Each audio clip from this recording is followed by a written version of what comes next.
Thank you, Panir. Panir and I were in Yogyakarta during this ASEAN People's Forum 2023, and we had all the time to discuss and visit several self-help groups there. No, so this is a initiative. So thank you very much, Panir. And this afternoon we are going to try our best to summarize, all the papers. Yeah, and it's good that we have already a framework for the presentations in this plenary session, because here in our program there are 5 questions. Yeah, I think you're familiar with them. What we're going to do is, instead of you presenting your thoughts or synthesis of the workshops you have moderated, I will ask one question, and then you will share your thoughts or your synthesis. Yeah? And then one by one, you share your thoughts, and then we go to the next question. And then if we have time, then we can discuss some more. So without much ado, the moderators have been introduced to you. And the first question in our program is how are the SDG goals or targets highlighted in the papers?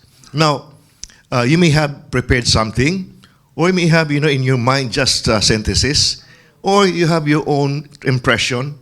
It's up to you how you're going to answer that. But we will only devote 3 minutes each. Yeah, so we'll go from this side to that side. So Dr. Professor Rashila, you are the first speaker. Okay, all right. You answered the question.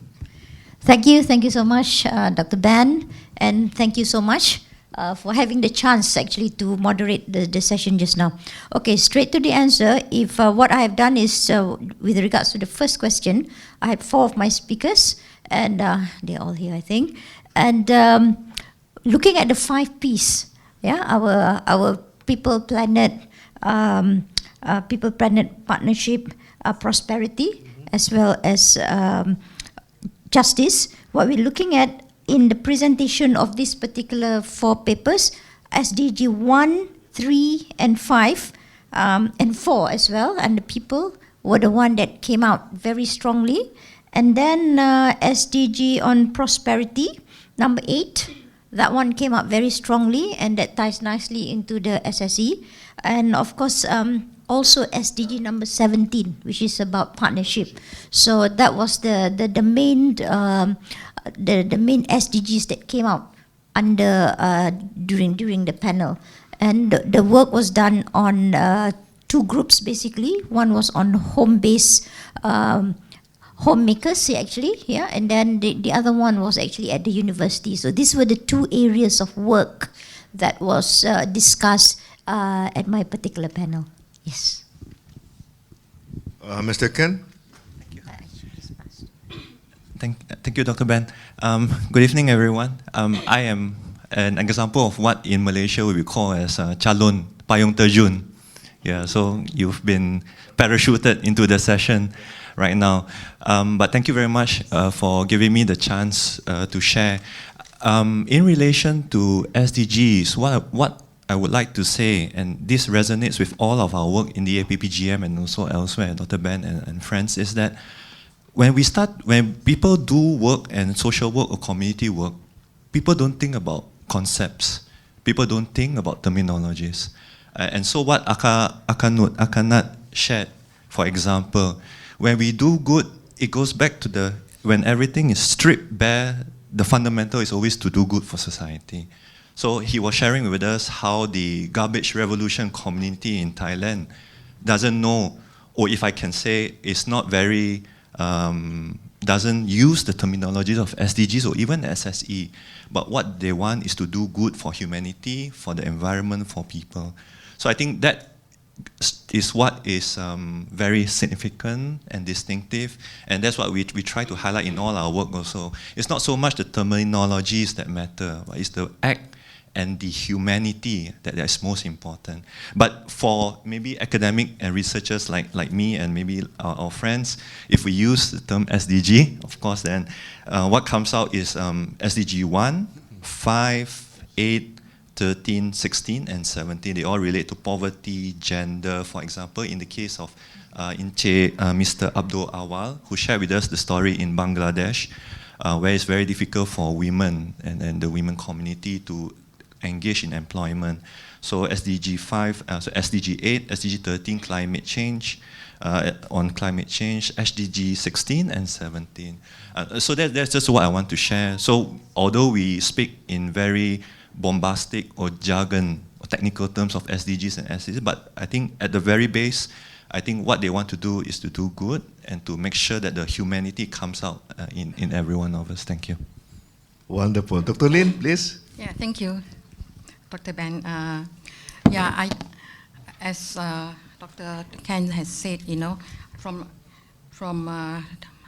the two of the three projects that were presented, we find that they have been implementing their programs for the past few decades, and they are doing really wonderful work. The Forest User Group, for example, they cover 6 municipals in a very poor district, covering 2,000 over hectares of forest land and 264,000 households. And they train and build capacity of the women, and they collect forest products. 70% goes to all the community. That's like more than 1 million people for their community activities and also for forest management. So already they have been managing, increasing their income as well as protecting the forest for so long already. And then they even contribute 30% to the government, the local forest department as well as the federal forest department. So all these things they've been doing, and it is a lot for the women. So the feminine aspect of it is very strong, because some of them say I think Kofi Annan said the best way for development is to empower the women. So this is where they have been going. And then the other project on mutual benefit trust. I think this is a very brave undertaken by SFR in India, and they organize women and set up self-help groups, and they even set up non-financial banks to borrow from the real banks to lend to the community members to make money, and they also charge a small margin, and that margin goes to their community fund, and they supply water, they give food to the poor, they give health and loss of life benefits, and they even organize mass weddings for the low-income group, So it's such a fantastic, I think it is quite a phenomenal project.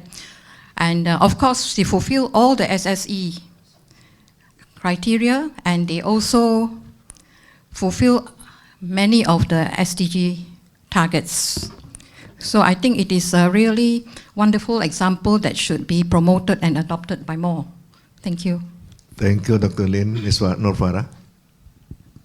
Okay, thank you, Dr. Ben.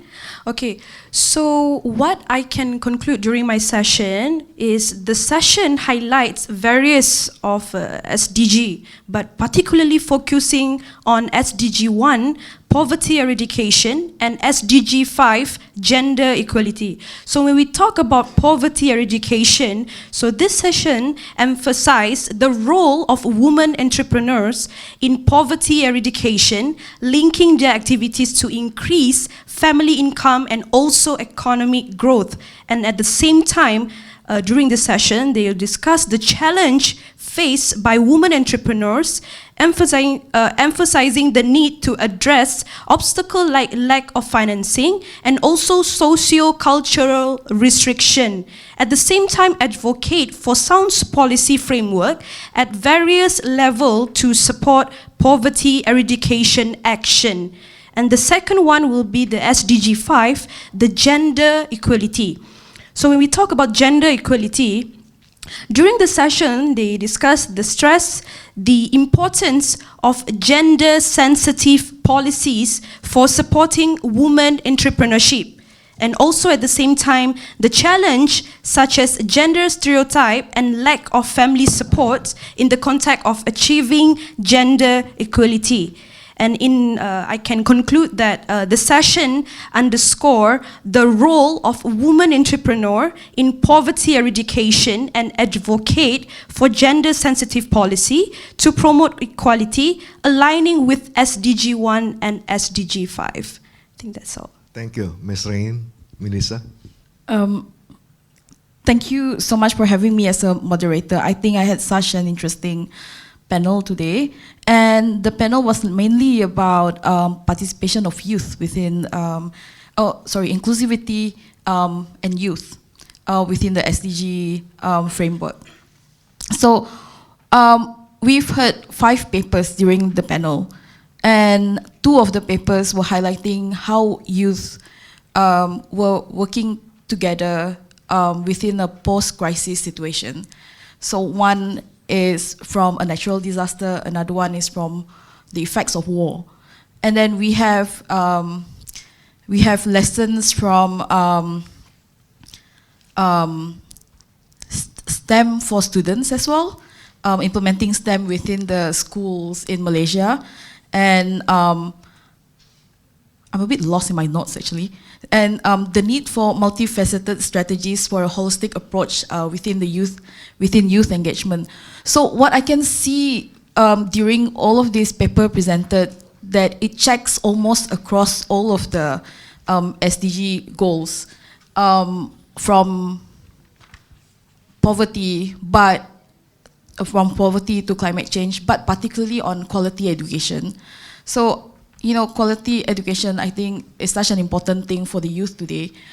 So that's the thing that I think that was, very, the focus of the 5 papers in my session earlier.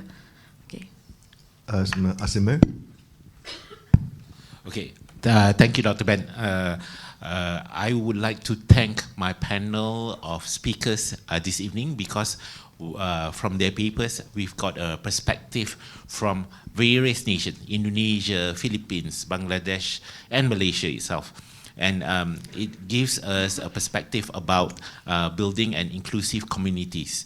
In regards to the SDG, I think we covered, we are blessed that it covers almost all the 17 SDGs.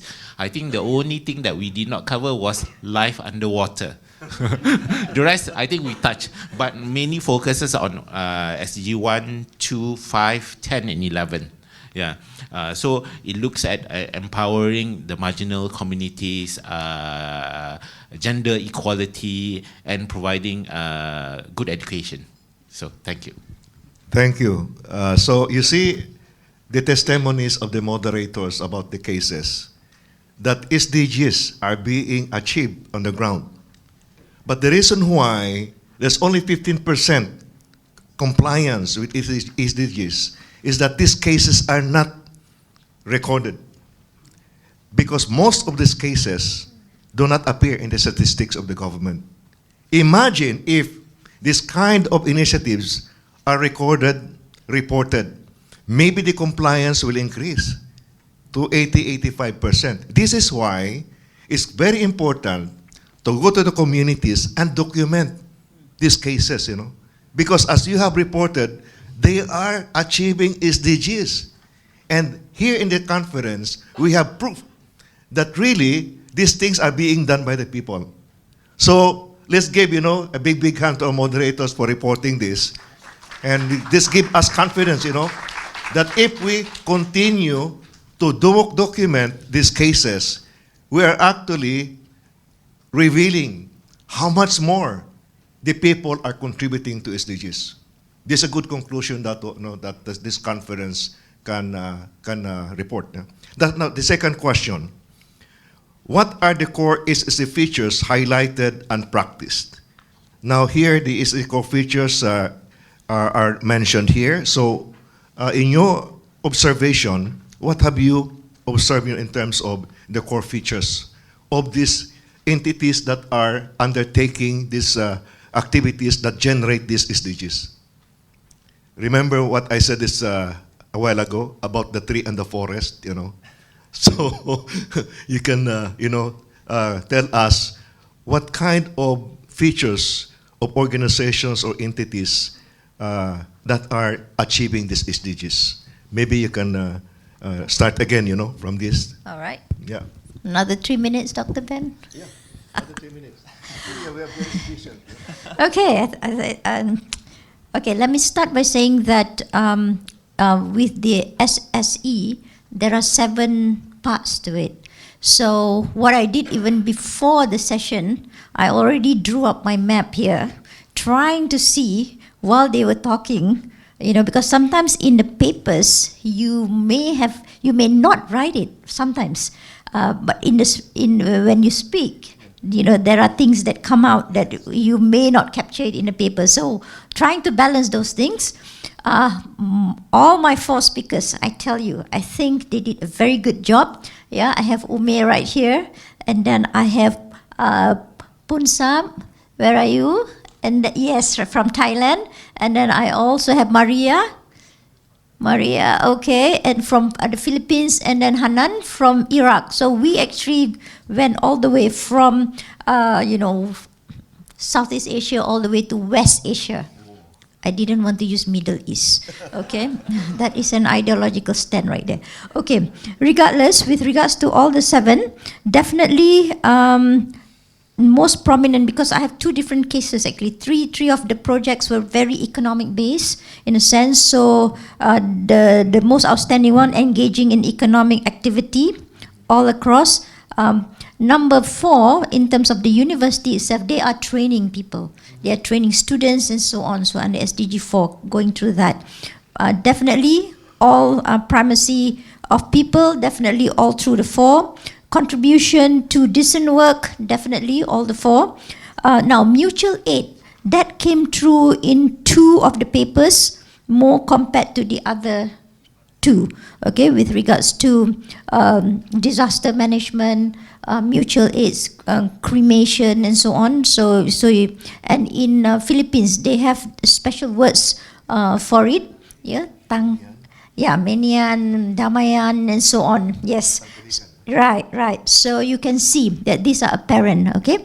And voluntary cooperation, you're definitely in. Now, the democratic governance, I'm sure is in, because these are mostly cooperatives and so on, but it didn't come out as well.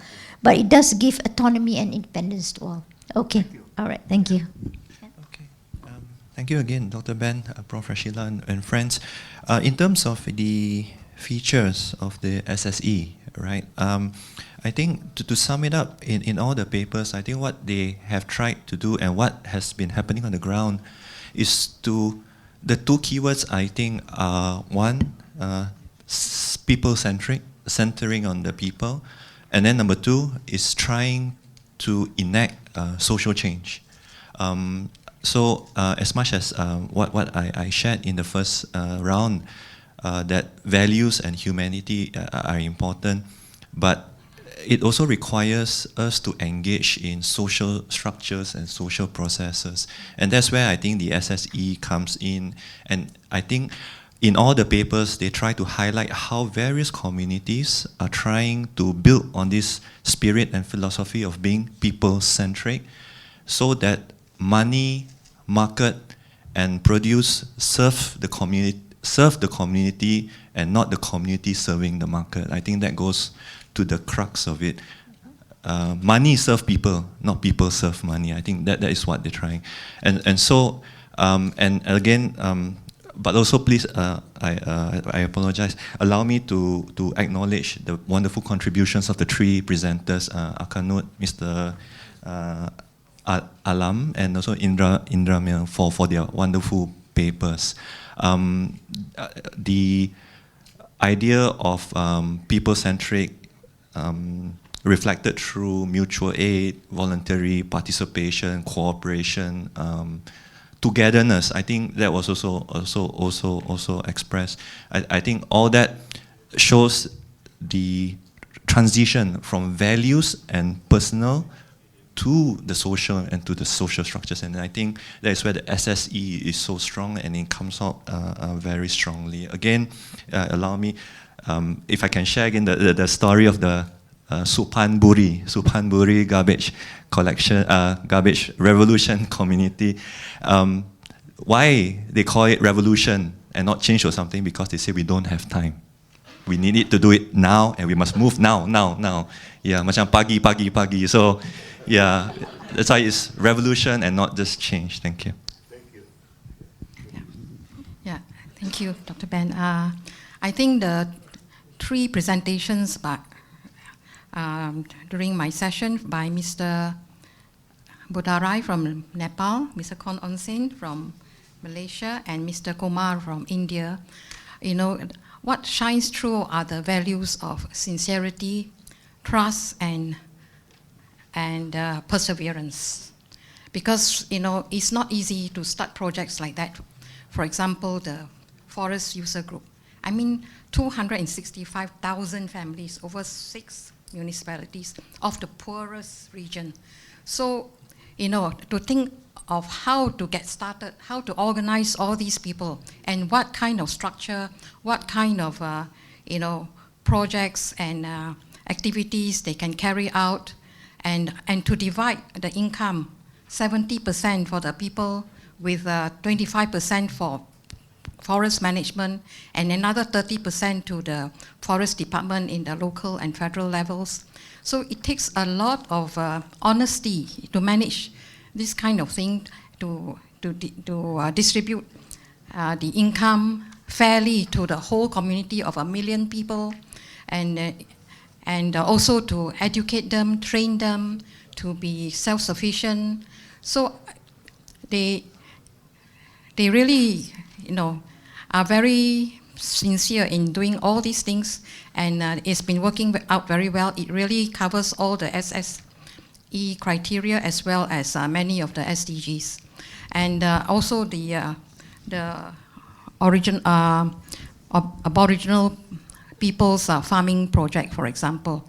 It takes so long, 7 years, and they're still struggling with trying to get the Aboriginal people to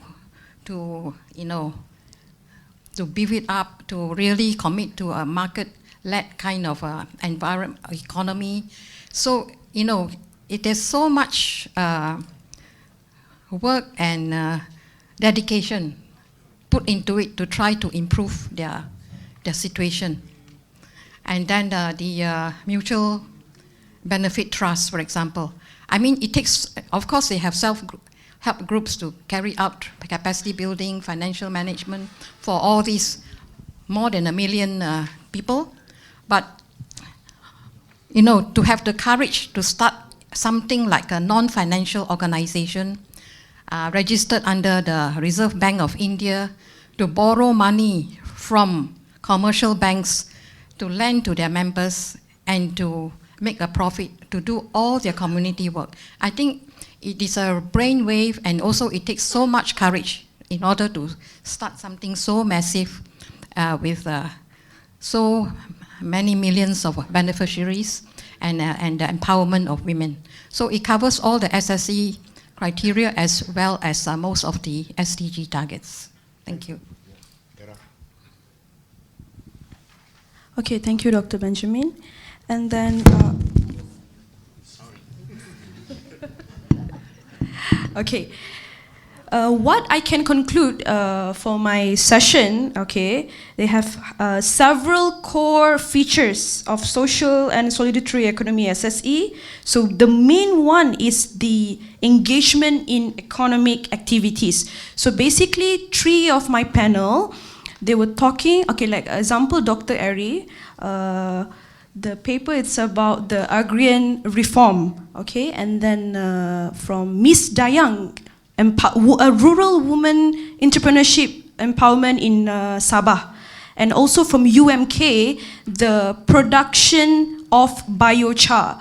So this session emphasized the economic role of entrepreneurs in contributing to family income, economic growth, and also job creation.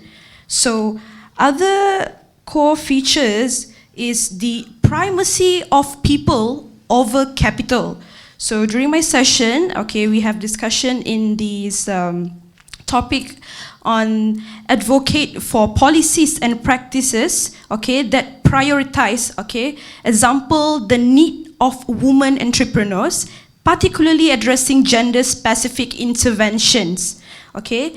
Then in also contribution to decent work with the SDG is a link women entrepreneurship to sustainable development goal, particularly emphasizing poverty eradication and also gender equality. So in summary, the session aligned with SSE features by emphasizing economic activities, prioritizing people over capital, contributing to SDG, promoting mutual aid, voluntary cooperation, democratic governance, and also autonomy for women entrepreneurs. Thank you. Okay, I should acknowledge all the 5 speakers and their papers. So we had Sivajani, who speaks about youth concerns in post-conflict communities in northern Sri Lanka. And then we have Zoel, who talks about Malaysian mobilization of youth organizations under APPGM. And then we have Professor Maria, who speaks about understanding how a family foundation cares for the vulnerable youth in post-typhoon Haiyan in the Philippines. The next one, we had Dr. Muhammad Ali Tariq, who speaks on initiative to promote STEM education in building inclusive communities. And finally, Dr. Dinesh, who speaks about youth engagement and empowerment for sustainable development. So from all of these papers presented earlier, of course they checks, again, it checks across all of the SSE as well. But there's one thing that I would like to highlight here on the democratic and participatory governance part. I think most of the measures that we see throughout this paper, whether it's enacted by policy, by governance, by organizations, by NGOs, or by independently run by independent organizations. But what we can see here is that there's a lot of participations on the grassroots level. So this is what we can learn a lot from grassroots communities and grassroots youth as well, and how they cooperate with each other to actually help each other. And also, again, this is one exercise that we can always look into, which is giving back the agency, giving back the voice to the society itself, and to mobilize actions and strategies within themselves and their communities. Okay. Thank you. Thank you. Last but not least, the lucky last speaker.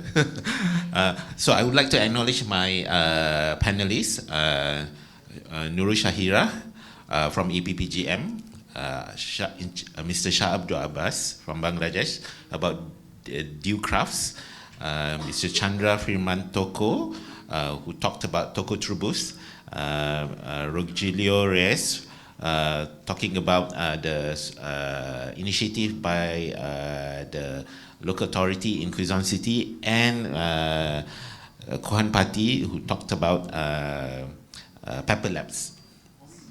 From all the speakers that are in the panel, all of them ticked the SSE criteria.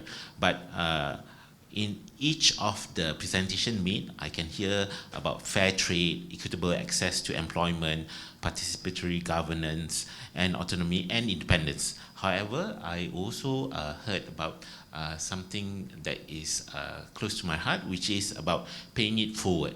So about how this community, after acquiring all the information, knowledge, and the expertise, they are supposed to carry out and pass it to the next generation or the next community, and for that it to grow even bigger and snowball into even better.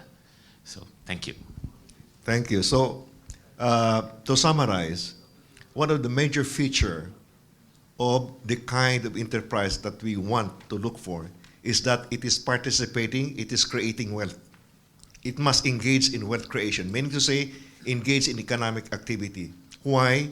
Because this is the primary tool or instrument for generating or creating jobs and empowering people that they will become independent and not dependent on charity. Now, when you engage in wealth creation, definitely you generate profit.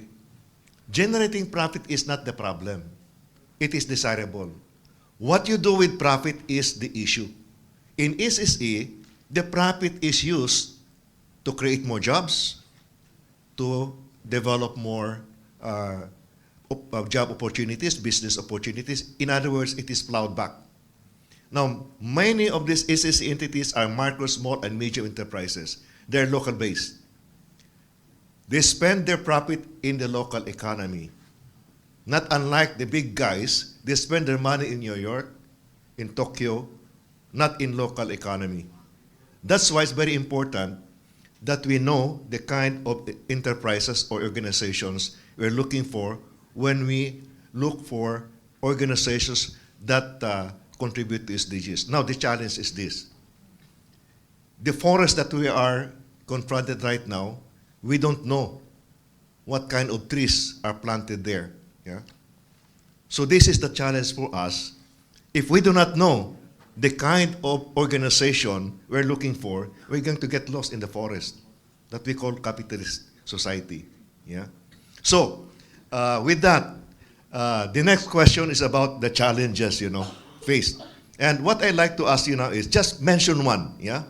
Mention one specific challenge, each of you, that you have confronted in your dialogue. Maybe we start with Asimov, please. And go on the right here. Lucky first.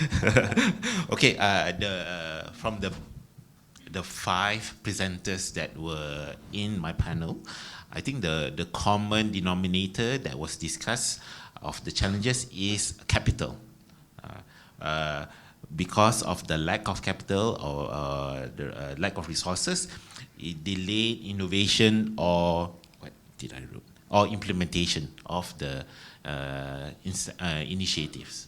Yeah, so that's the main challenge. Okay, from the youth perspective, so the main challenge are basically job opportunities. Can I say one more? So for all of these organizations who works with this youth, fund is always a challenge. How to always create sustainable programs without having sustainable fund is always a challenge to them. Yep. Yes. Next, please.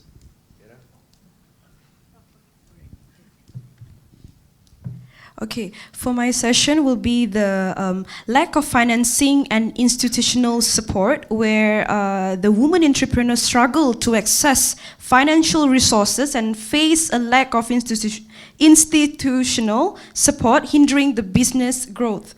And the second challenge will be the socio-cultural restriction, where the cultural belief and myth impose additional burdens on rural women entrepreneurs, affecting their business success. I think mine would be the Aboriginal people's natural farming project. And it's been 7 years. The number of farmers have grown from 17 to 47 farmers. About 70% are women. And when the project started, all the infrastructure, irrigation, the lorries, the tractors were all provided as a grant.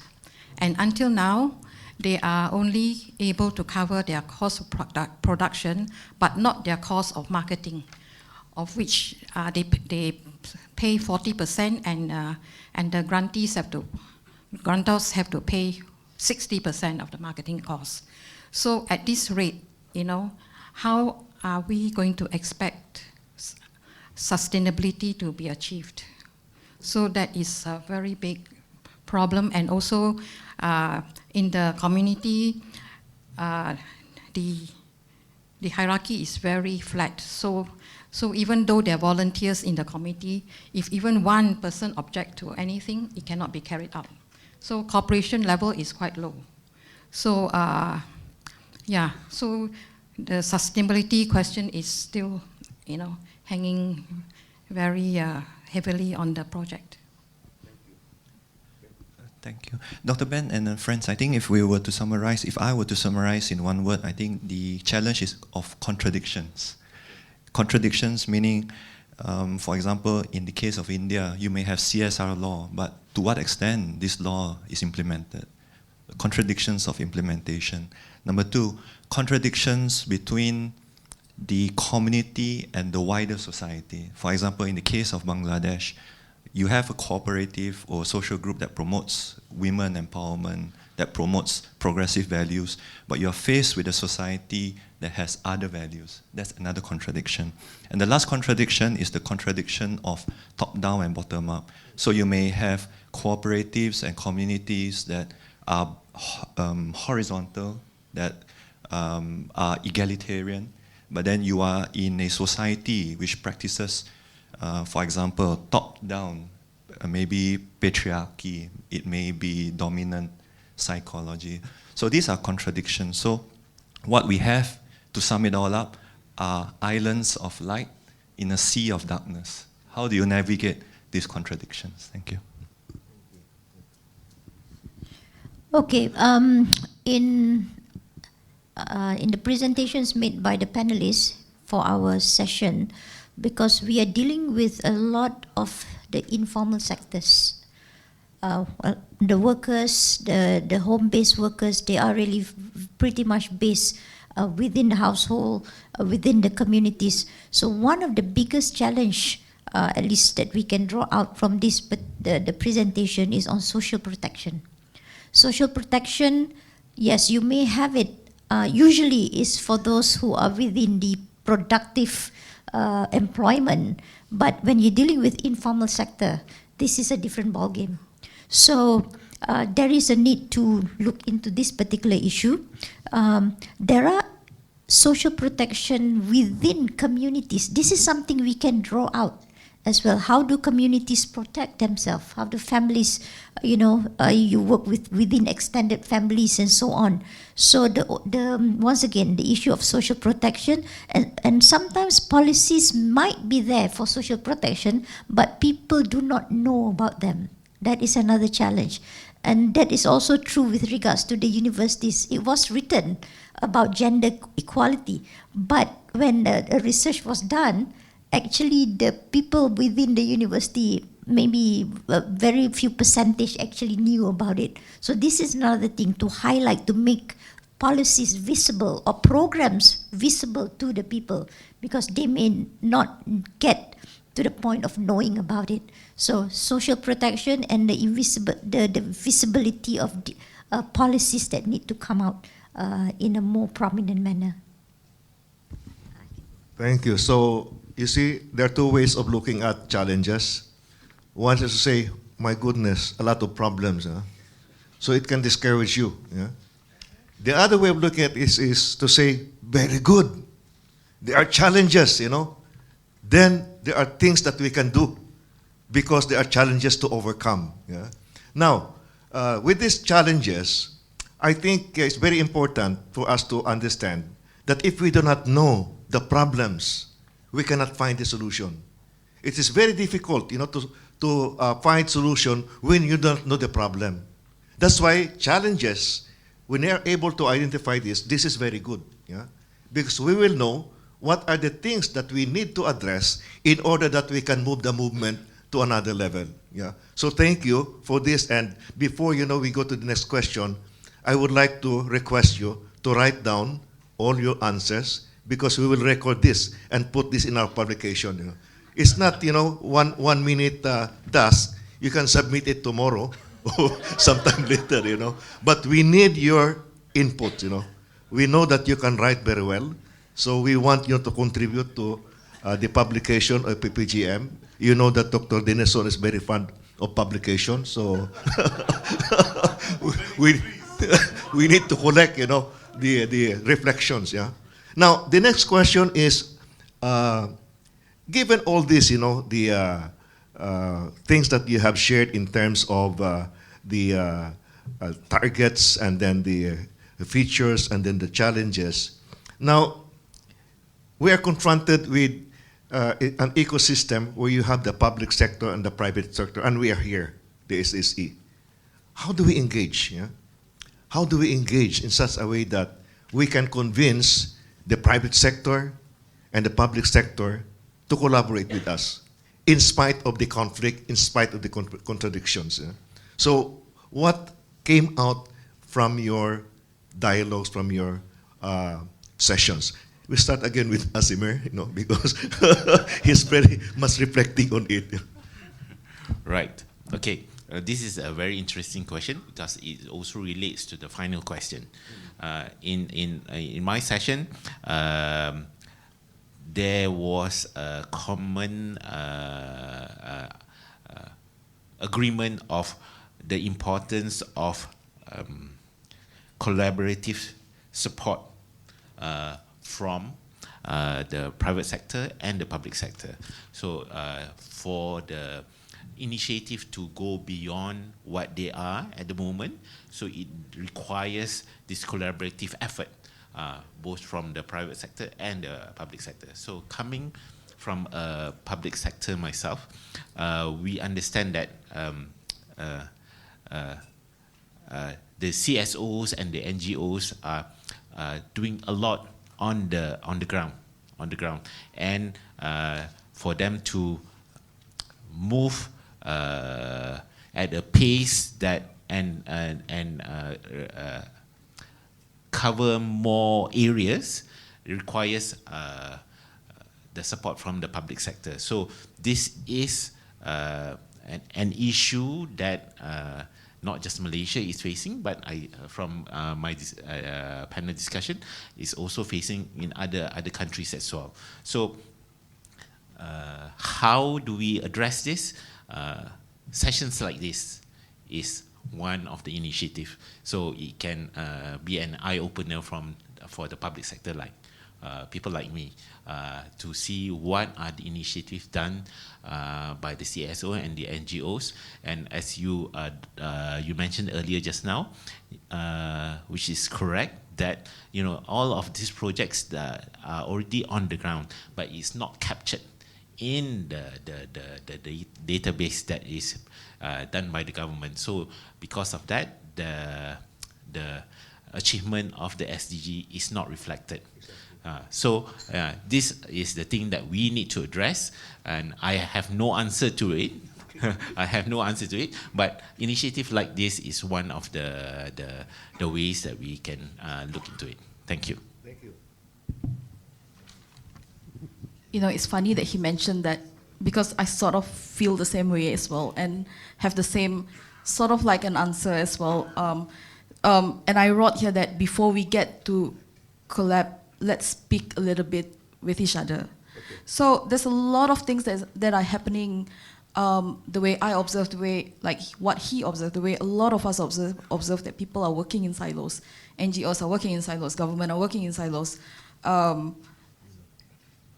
SSE working in silos, communities are working in silos because there's no conversation happening. So I think the first part of thing is that we need to let people speak, we need to let discussion happen, we need to let people at least to be on the same level of understanding with each other. And also, I just like to quote a little bit from one of my favorite academics, Gayatri Spivak. So we have to let the subaltern speak. Yeah. Okay. That's it.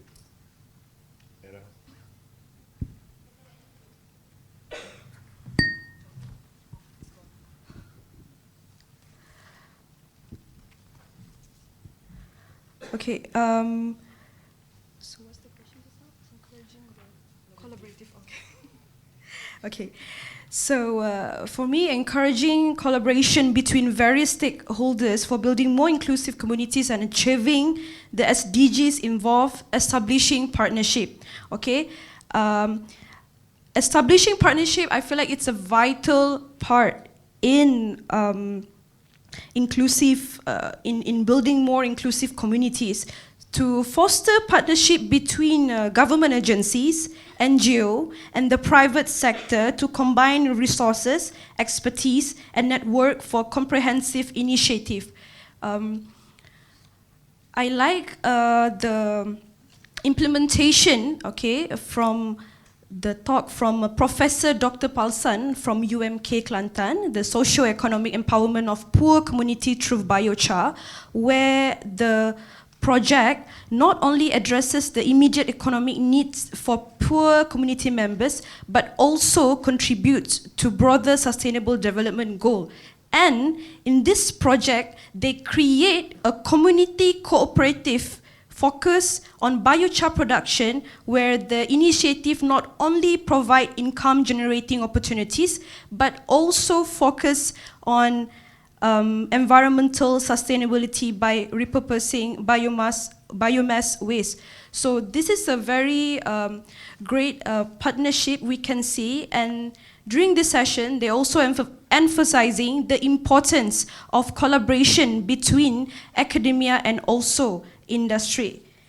And next, also I feel like we need to involve capacity building, where we conduct training program and capacity building initiative to enhance the skill of stakeholder, enabling them to contribute effectively to community development. So from the capacity building, we go to information sharing, where we can facilitate open communication channel for sharing information, best practices, and successful case study among stakeholders to promote learning and collaboration.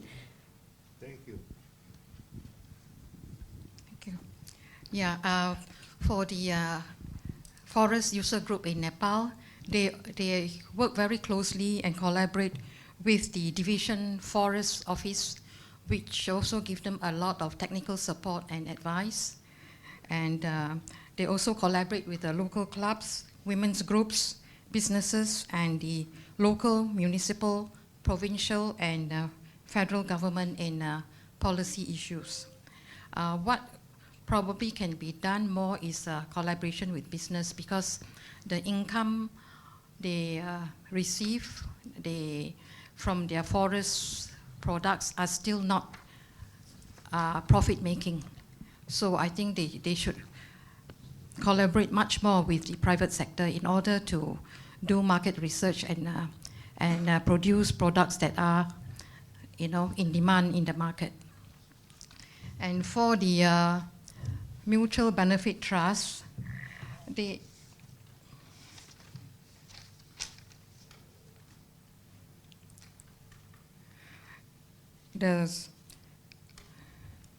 small help groups have formed a mutual benefit trust, which has finally got up the courage to work to collaborate with the India Reserve Bank to form the first non-financial body in India, in order to, they all invested in this non-financial bank, non-commercial bank, in order to be able to borrow from the commercial banks for their members' economic initiatives and to make money for their own community projects.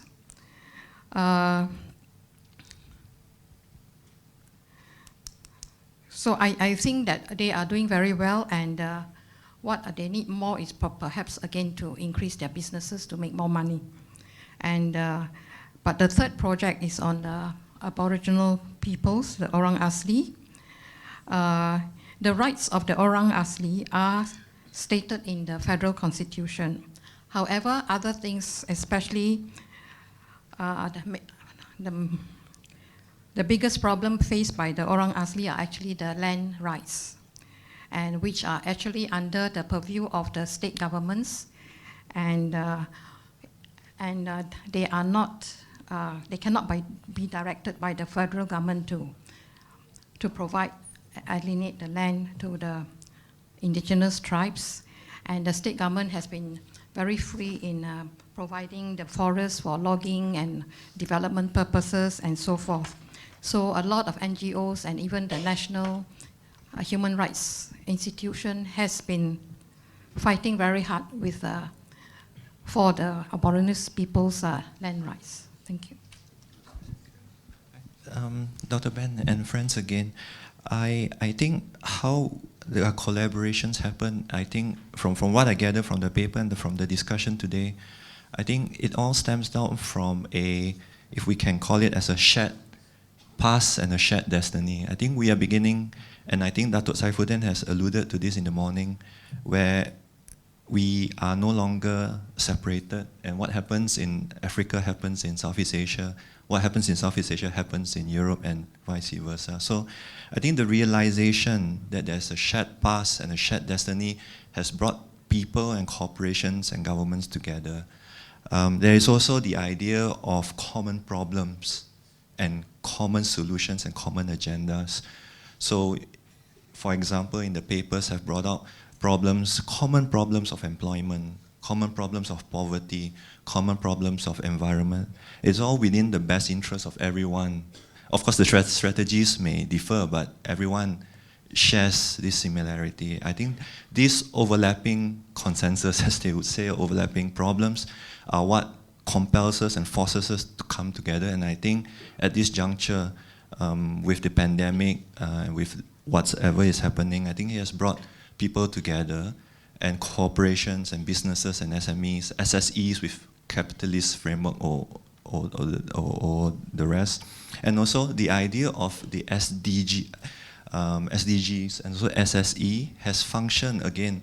So you have a common problem, you have a common issue, you have a common framework. So SDG has become a common framework. So for example, in the case of India, they have legislated CSR law, trying to align it with SDGs.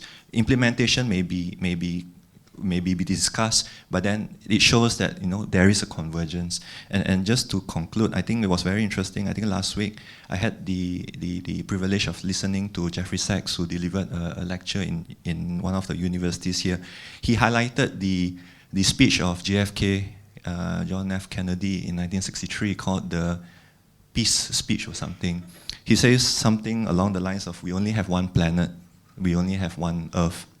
So sooner or later, he was talking in relation to the US and how they still think they are the superpower.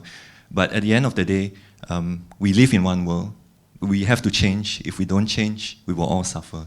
So I think it is that idea of a common destiny and a common shared past and common predicaments that are bringing people together. The strategies we will iron out later. And I think it was brought up, sorry, if I can share the last one, I think it was brought up during the discussion of our session that trust is also important. So from here, we build trust. And in building trust, we get people together. And people may be fighting, but it doesn't matter as long as we get together. Thank you. Okay, at our panel, there was one phrase that came out from one of the speakers, I believe it was Maria, collaboration, convergence, and synergy. So taking that, I think, having that in mind, yeah, definitely that ties nicely into SDG 17, which is on partnership. More importantly, with regards to specific presentations that were made, one of the things that came out in terms of partnership was about membership-based organizations. And actually membership-based organizations, whether these are cooperatives, whether these might be NGOs, whether this might even be smaller enterprises, they actually give a sense of strength to the communities, to the members, and from there they can actually branch out even further. So this form of collaboration, this form of cooperation that comes into play was very apparent in the discussion that we had at the panel. Yeah, linking that with private sector, public sector, the three major sectors, and the CSOs. While a lot of work is being done through the CSOs and the public sector, yes, the question of silo is still there. And we are trying to address that in different ways. I'm sure different countries were trying to do it in different ways as well.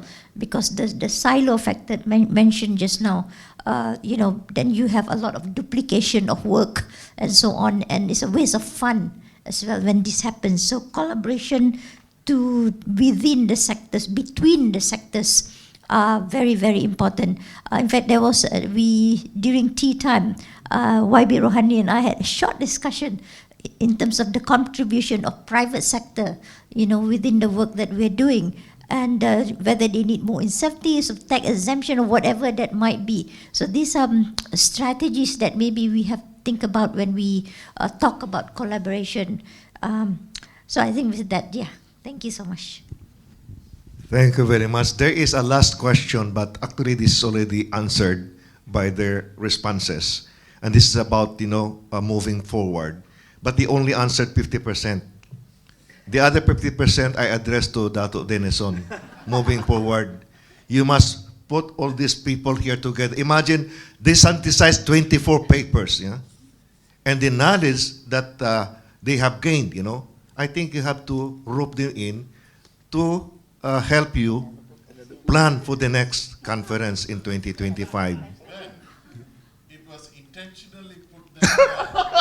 Okay. They are already part of our team. Very good. That is the 50% answer to the last question, because. No free tea or lunch. But friends, let's give a hand, to our moderators. Good job, Thank you very much.